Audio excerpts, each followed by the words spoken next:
Ini adalah cerita di catatan kasus-kasus semasa hidupnya Erlo sebagai seorang pencari jejak.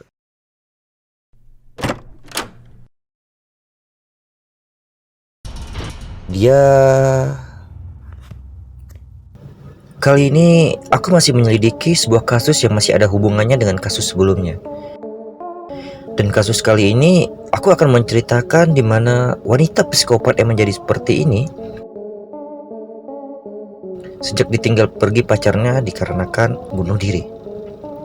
Setelah kasus upaya pembunuhannya gagal, aku mulai menyelidiki orang terdekatnya hingga aku mengecek bahwa tempat yang sering dikunjunginya adalah sebuah desa yang cukup jauh dari sini. Setelah pengampatanku selesai dalam beberapa hari di desa itu, ternyata yang kutemukan rumah itu adalah tempat transaksi jual beli organ dalam tubuh seseorang. Ini menjadi misi tersulit yang pernah aku hadapi, sehingga aku merencanakan untuk datang ke desa tersebut dan mencoba menggali informasi yang tinggal di sana.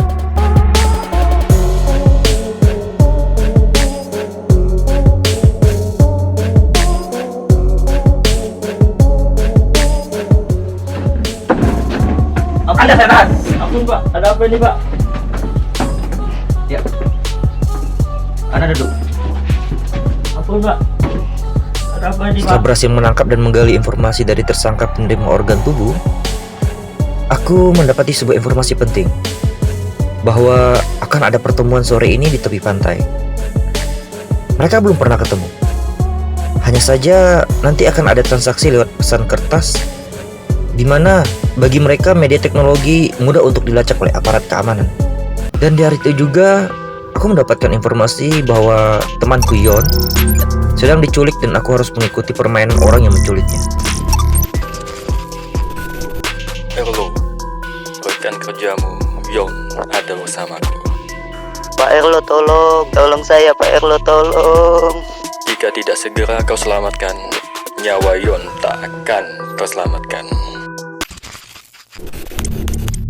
Aku pikir dua hal ini akan ada kaitannya.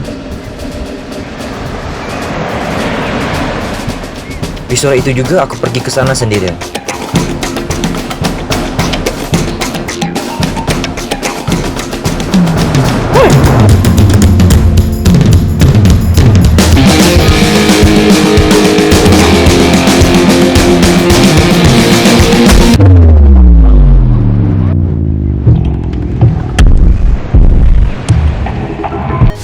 Kecepatan pukulannya 20 km per jam, menghindar ke kanan untuk membalikkan keadaan.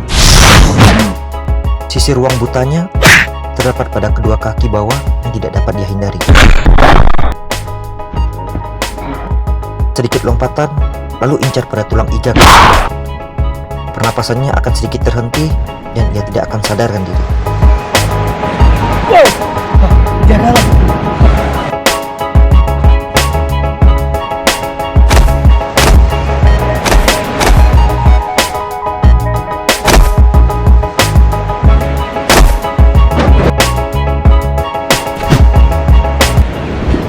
Mana suratnya? Ada.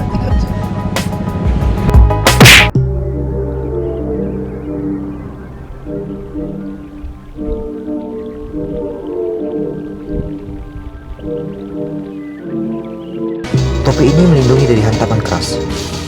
Walau efeknya tetap terasa pusing, tapi fungsinya keras di dalam seperti helm yang tak kelihatan dari luar.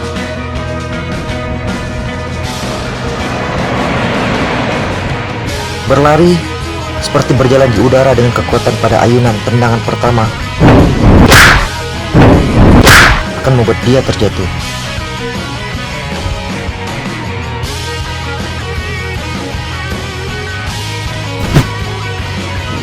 Serangan khas di depan wajahnya akan membuat dampak trauma psikologis. Ancaman pukulan seperti itu akan membuat dia terbayang hingga terbawa mimpi.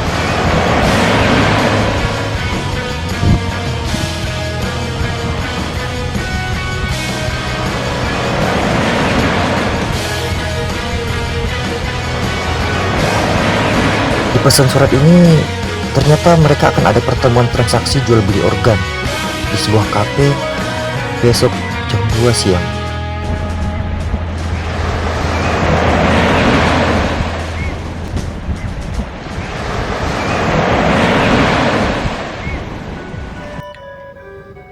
Esok hari setelah sampai di kafe, aku datang duluan dan menunggu hingga aku melihat seorang wanita psikopat itu juga datang. Dan menunggu dan menunggu hingga lewat dari jam yang dijanjikan. Kemudian wanita itu terkejut dan menangis.